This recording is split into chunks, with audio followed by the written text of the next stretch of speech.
Salve, salve nação concurseira, tudo bem? Professor Gerson Aguiar na área. Meus queridos, desculpem o tempo sem gravação, mas é porque o concurso o edital foi publicado agora e a correria está assim gigantesca, mas eu vou me comprometer com vocês a tentar recuperar esse tempo perdido. E vamos começar um estudo de LDB, 9394/96. Você vê que o concurso de Teresina tem muitas leis. E muitas daquelas vezes nem cai. Mas LDB não tem como não ser cobrada. Então é importante que você tenha um conhecimento muito bom da 9394.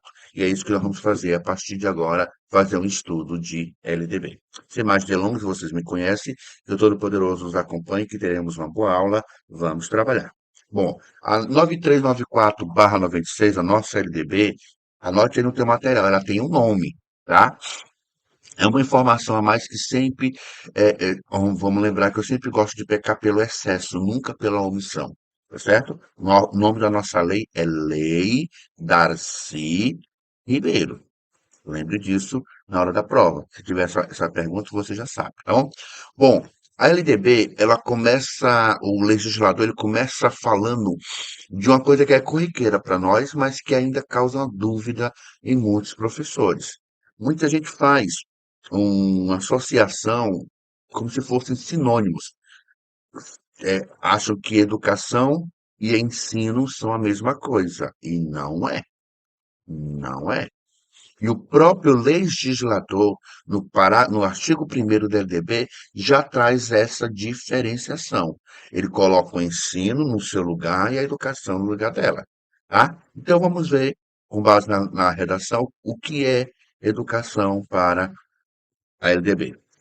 A educação abrange os processos formativos que se desenvolvem na vida familiar, na convivência humana, no mundo do trabalho, e aí nós grifamos a palavra processos formativos, no mundo do trabalho, nas instituições de ensino e pesquisa, nos movimentos sociais, nas organizações da sociedade civil e nas manifestações culturais.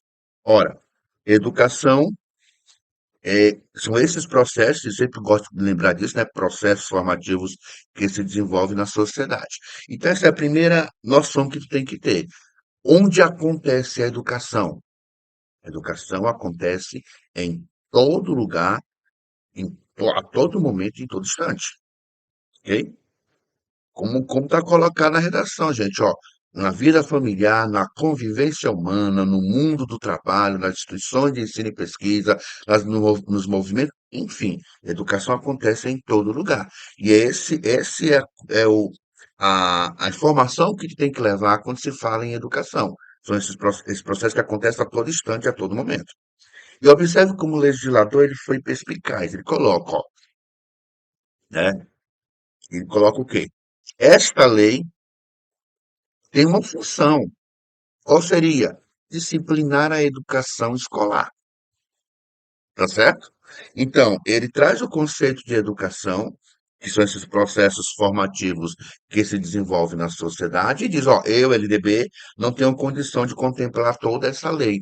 Vou trabalhar com um tipo de educação que eu vou chamar de educação escolar. E ele continua. Ele se desenvolve predominantemente por meio de ensino em instituições próprias. Então, ele já separa aí claramente. Enquanto que a educação são esses processos formativos que se desenvolvem na sociedade, o ensino nada mais é do que a transmissão de conteúdos, de informação, de conhecimento, tá certo? E para ficar fácil para ti, onde acontece a educação? Em todo lugar, em todo momento, a todo instante.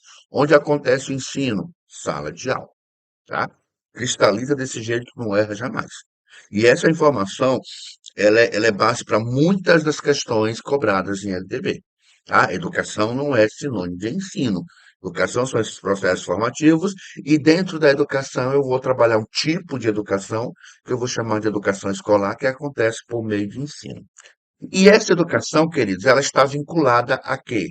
Ela está vinculada ao mundo do trabalho e às práticas sociais.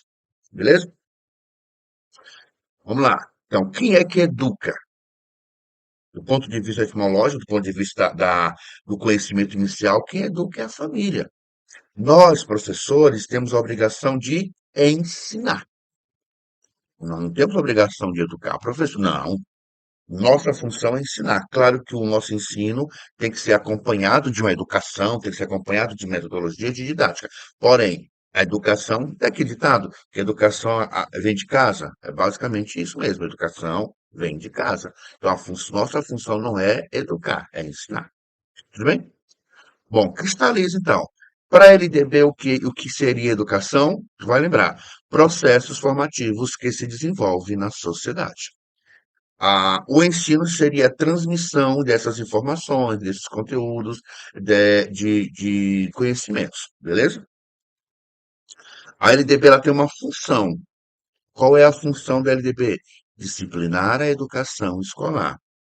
Essa educação escolar acontece por meio de ensino em instituições próprias, por meio de ensino em sala de aula.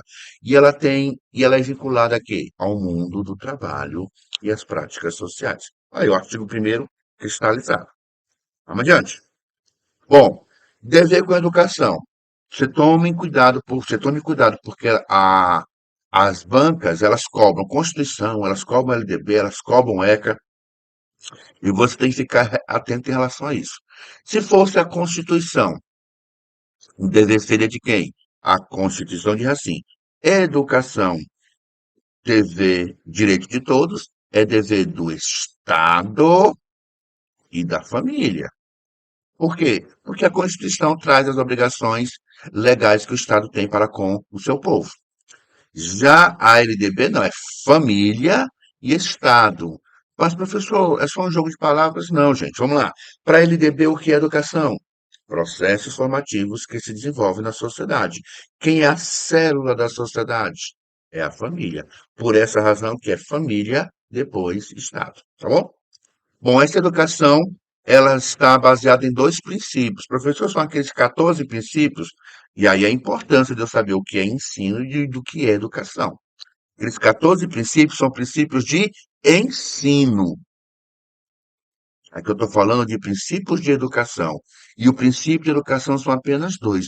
Ah, professor, mas eu respondi uma prova e nessa prova ele colocou os princípios de liberdade e os ideais de solidariedade humana como princípio de ensino.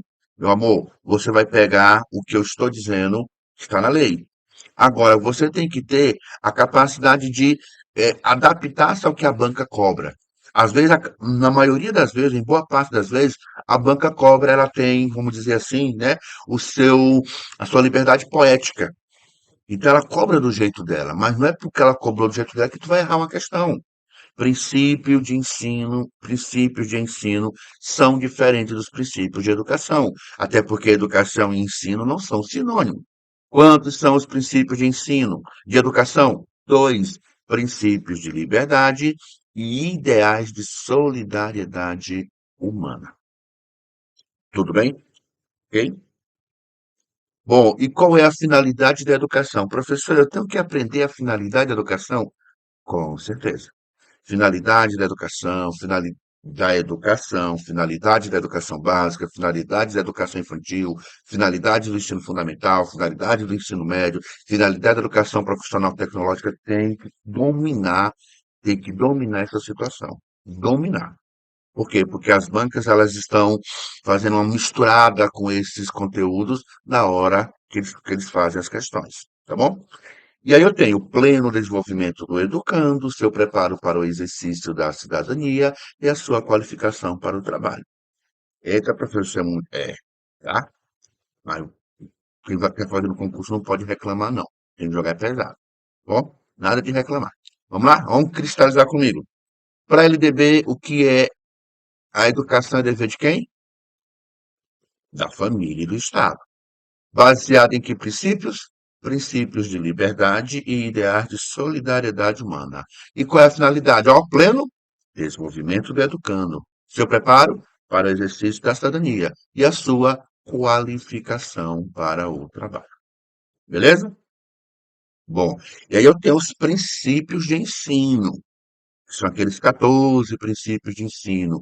Igualdade de condições para o acesso e permanência na escola, Liberdade de aprender, ensinar e pesquisar e divulgar a cultura, o pensamento, a arte, o saber, o pluralismo de ideias e concepções pedagógicas, o respeito à liberdade, o apreço à tolerância, a coexistência de instituições públicas e privadas de ensino, a gratuidade do ensino público em estabelecimentos oficiais, a valorização do profissional da educação escolar, a garantia do padrão de qualidade, a vinculação entre a educação escolar, o trabalho e as práticas sociais, a consideração com a diversidade étnico-racial.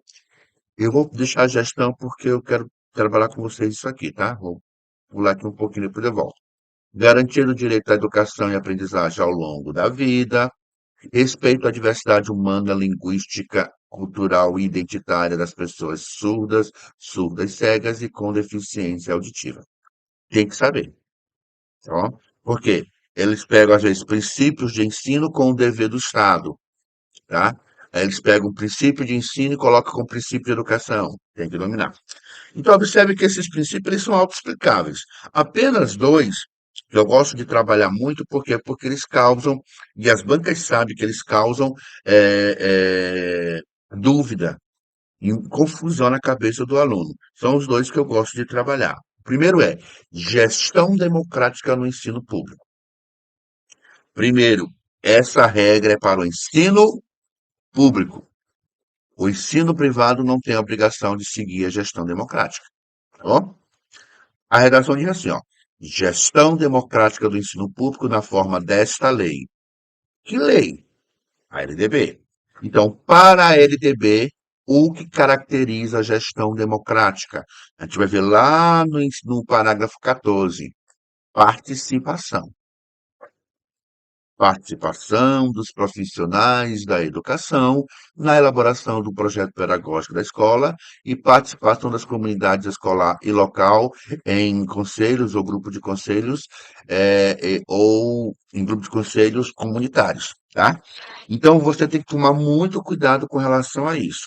Para a LDB, gestão democrática não é, presta atenção, gestão democrática não é sinônimo de eleição direta para diretor. Não é. A professora, uma gestão democrática não culminaria com a eleição? Para a LDB, não. Palavras como participação, coletividade, é, gestão democrática, escola de todos, debates, discussões, caracterizam a gestão democrática, porque a palavra central é participação. Tudo bem? Mas eleição direta não é sinônimo de gestão democrática para a LDB. Então, cristaliza. Para a LDB, o que caracteriza a gestão democrática? Participação. Participação dos profissionais da educação na elaboração do projeto pedagógico da escola e participação das comunidades escolar e local em conselhos escolares ou equivalentes. Beleza? Tá? Bom, só que a própria lei ela tem um aditivo, né, um conectivo que acrescenta algo mais à gestão democrática. Primeiro, o que é que eu tenho que respeitar? A participação. Aí ele continua. E da legislação dos respectivos estados, municípios e Distrito Federal. Bom, o que é que a lei está dizendo? Que, respeitado o princípio da participação, os sistemas poderão, do seu jeito, elaborar a sua gestão democrática, tá bom? Então, eu vou pegar a participação como princípio básico e dentro dessa participação eu vou criar outras situações que caracterizam a gestão democrática. E aí é que entra a questão da eleição direta para diretor. Por quê? Porque a lei dá essa liberdade para que os sistemas eles coloquem dentro das suas leis, das suas regras, a existência ou não de eleição direta para diretor. Mas, professor, mas por que isso? Vamos lá. A Lei 81, a Constituição mesmo, ela diz que os cargos de gestão, direção e assessoramento são cargos de livre provimento. Cabendo a quem? Cabendo aos gestores, no caso, ao executivo municipal, ao executivo estadual, e se for o caso, ao executivo federal, tá? Fazer a nomeação a nomeação do gestor. Vamos pegar um exemplo, né? Na, na, na, na indicação, entre aspas, dos dirigentes de universidades. Existe uma lista tríplice, cabe ao gestor, ao presidente, obedecer àquela lista ou pegar um outro nome que não esteja na lista, como fez, por exemplo, o ex-presidente Bolsonaro. Em algumas universidades, ele pegou o pessoal dele e colocou como magníficos reitores, mesmo tendo uma lista tríplice. Ele agiu errado? Não. Foi democrático? Não. Mas está dentro da lei. Tudo bem? Então, o que acontece onde tem eleição, professor? É aí que entra a questão da prerrogativa do sistema. Onde tem eleição, o executivo ele chega à conclusão de que não precisa mais indicar e manda uma mensagem, um decreto, uma lei, uma resolução, tá dizendo, eu não quero mais, ele abdica do direito de indicar. Eu não quero mais indicar os diretores das minhas escolas. E eles, a partir de agora, serão indicados por tais situações, ok? Então, os sistemas, eles têm essa liberdade de indicar ou não os seus diretores. Ele pode indicar ou pode simplesmente abdicar desse direito e realizar eleições diretas para diretor. Então, no lugar onde não tem eleição, o executivo não está errado, não, gente. Onde não tem eleição, estão ferindo o princípio da gestão. Não. Se a escola realiza a organização do seu projeto político-pedagógico e essa organização tem a participação dos professores, se nessas escolas tem os conselhos escolares, então está ok. Porque o que caracteriza para a LDB gestão democrática é participação. Tudo bem? Tá? Então, cristaliza aqui comigo. Para a LDB, o que caracteriza a gestão democrática? Participação. Não pode perder isso de vista. Os sistemas, gente, eles podem ou não haver eleição. Vai depender de quê? Da boa vontade do executivo. Ele pode abdicar ou não desse direito. Mas onde não tem eleição, não está infringindo a lei. De novo, se existe a participação da elaboração do projeto, se existe conselhos escolares, então está tranquilo. Ok? E um outro inciso que eu gosto de trabalhar é o inciso 10 que fala da valorização da experiência extraescolar. Por que eu gosto de trabalhar esse inciso? Porque, observa, a antiga lei, que é a 5692/71, ela não trazia espaço para levar em consideração as experiências extraescolar. Imagine um indivíduo que nunca estudou, nunca frequentou a escola. Ele tem lá seus 13, 14 anos, mas no dia a dia ele acabou adquirindo hábitos de leitura, escrita e cálculo. E aí, depois dos 15 anos, o cara, rapaz, vou estudar, vou oficializar o que eu sei. Aí ele procurava uma escola. Na antiga lei, esse indivíduo era obrigado a se matricular na primeira série, mesmo ele sabendo ler e escrever, mesmo ele não precisando passar pelo processo de alfabetização. Com a atual LDB, isso não voga mais. Esse mesmo indivíduo que adquiriu o hábito de leitura, escrita e cálculo, tem lá seus 13, 14 anos, e quer estudar, quando ele faz a matrícula, ele passa por uma avaliação do sistema. A escola elabora uma prova e, com base nessa avaliação, é que ele vai ser classificado. Professor, o que é classificar? Já falar, tá? Ele vai ser classificado. Então, essa classificação ela vai depender dessa avaliação diagnóstica. Por quê? Porque eu vou levar em consideração a experiência extraescolar. Tudo bem?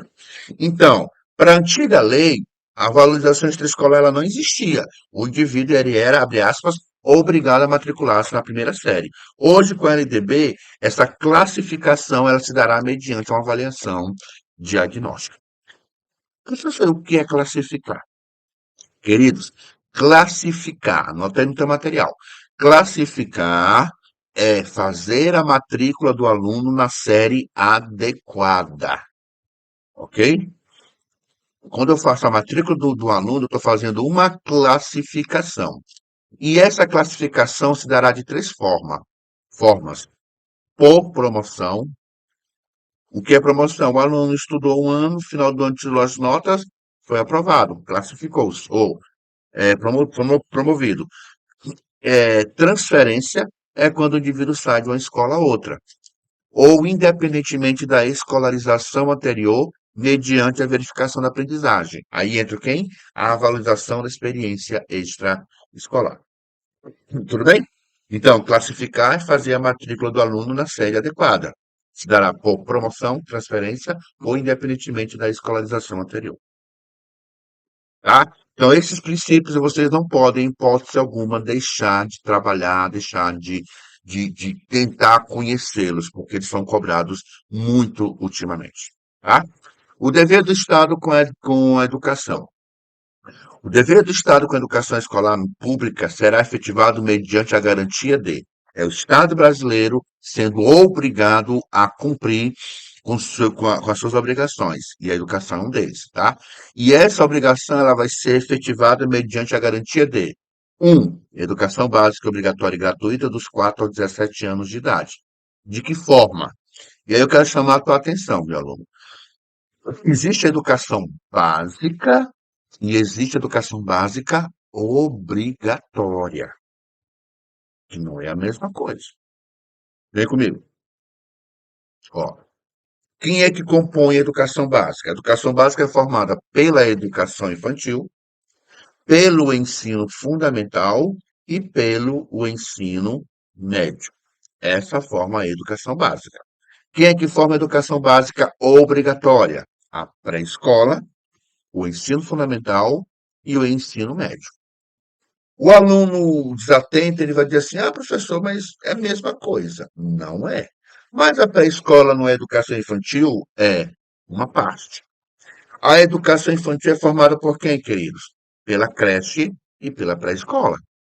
Aí eu te pergunto: a creche é obrigatória? Não, né? Então não é a mesma coisa. Então tu vai ter que cristalizar isso aqui. Vamos lá. Quem é que forma a educação básica? A educação infantil, o ensino fundamental e o ensino médio. Quem é que forma a educação básica obrigatória? Pré-escola, ensino fundamental e ensino médio.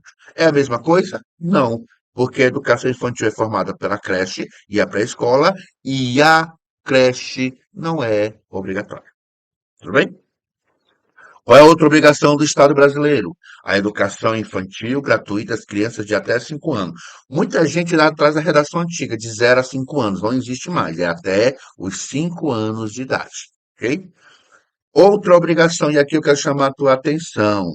Quando se fala de educação especial, presta atenção. As pessoas elas acreditam que essa redação era um pouco até pejorativa, porque ele coloca assim, ó. O atendimento educacional especializado gratuito aos educandos com deficiência. Essa expressão com deficiência, para muita gente, ela é pejorativa. Isso está chamando os especiais de com deficiência, não seria com necessidades especiais, não. É portador, não. Ele tem a deficiência. Um cego, ele não porta a cegueira. O cego, ele tem a cegueira. O autista, ele não porta o autismo. O autismo, ele tem o autismo. O superdotado, ele não porta a superdotação. Ele é superdotado. Tá certo? Então, essa é a expressão correta. Porque a gente, naquela preocupação de não ser, vamos dizer assim, preconceituoso, a gente acaba sendo preconceituoso. Né? Eu não quero chamar um negro de negro, chamo de moreno ou moreninho. É preconceito. Chamo de negro. Ah, mas tem negro que não gosta, aí já é um problema dele, tá? Se você chama negro negro, beleza, que você chama de forma. Não é o que você fala, é como você fala.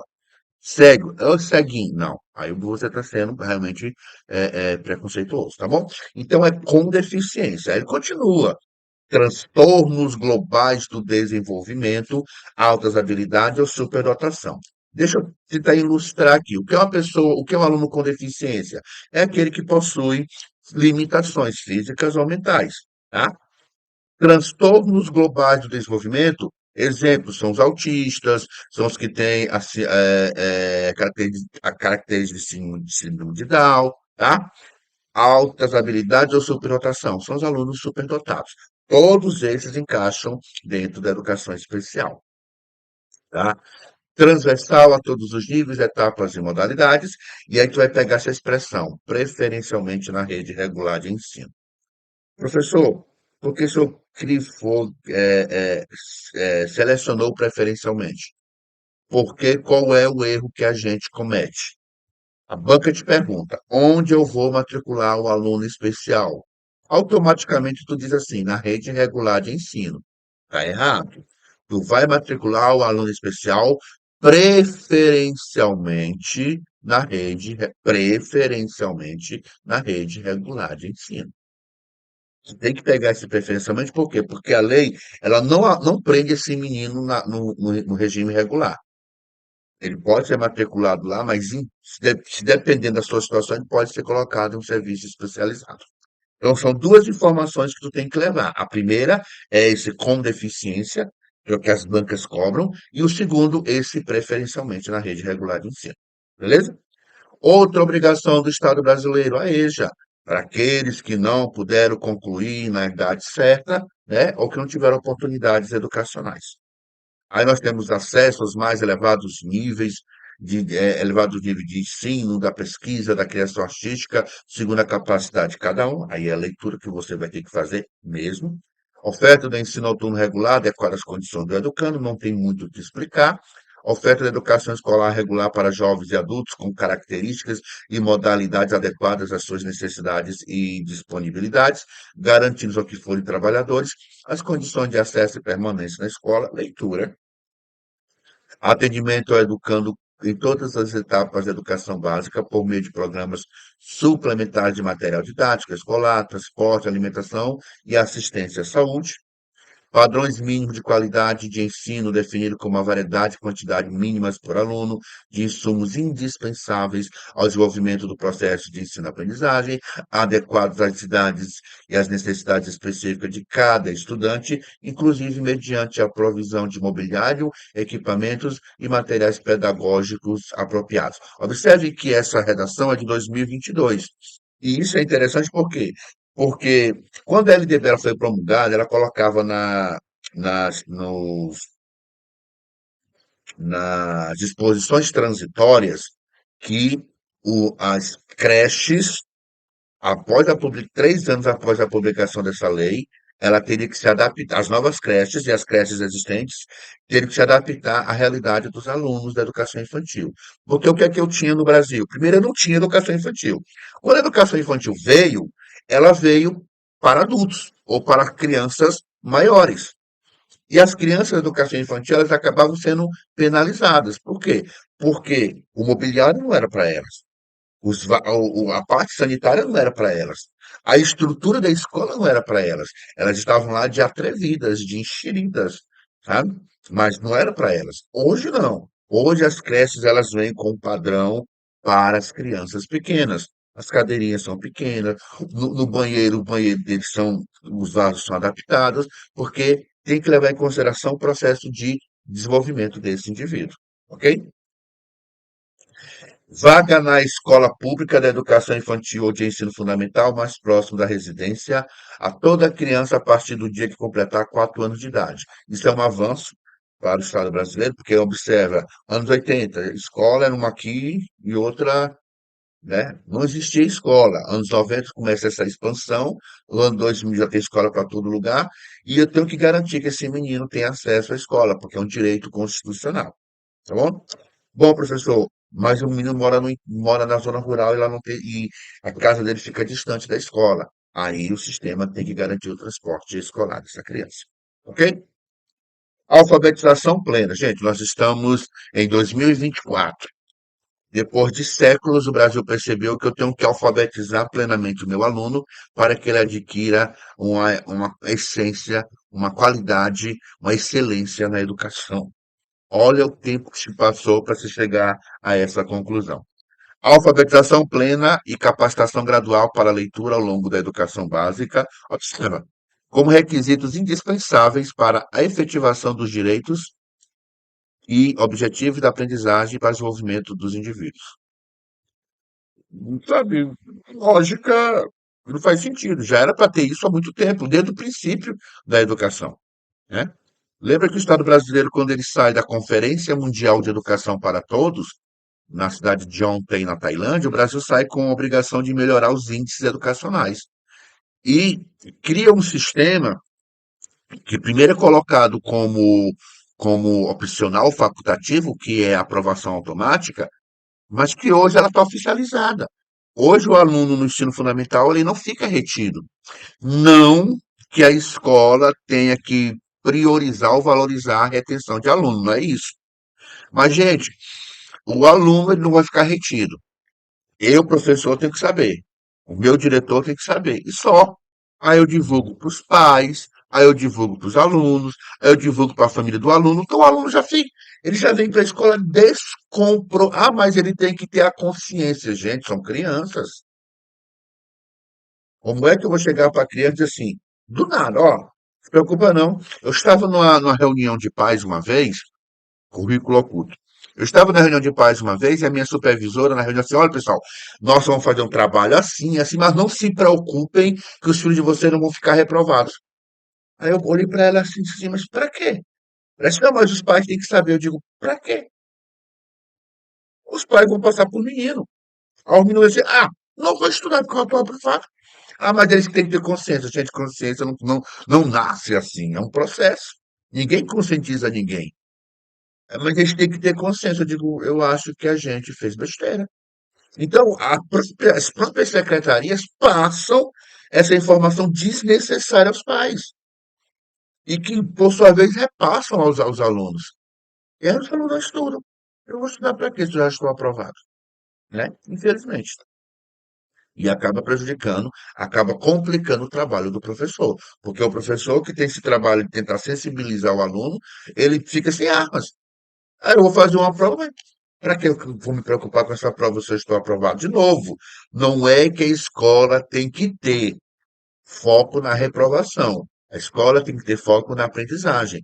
Só que, gente, é um processo de estímulo. E se o menino já sabe, na cabeça dos pais, na cabeça dos alunos, na cabeça até de alguns professores, o mais importante é a nota, infelizmente. Então, simplesmente morre, acaba ali. Quando a coordenadora chega, se ela falou na nossa escola, ela falou em outras escolas onde ela era supervisora. Ela não se preocupe que os alunos vão ficar reprovados. Infelizmente. Tá bom? E aí nós temos a educação digital, que é um avanço. A gente não tem como a gente escapar da educação digital. A educação digital hoje é uma realidade não só no Brasil, mas em todo o mundo. Educação digital com uma garantia de conectividade de todas as instituições públicas de educação básica e superior à internet em alta velocidade, RUI, adequada para o uso pedagógico, com desenvolvimento de competências voltadas ao letramento digital de jovens e adultos, criação de conteúdos digitais, comunicação e colaboração, segurança e resolução de problemas. O objetivo da educação digital é fazer com que, primeiro, nós tenhamos esse processo de letramento da digitalização.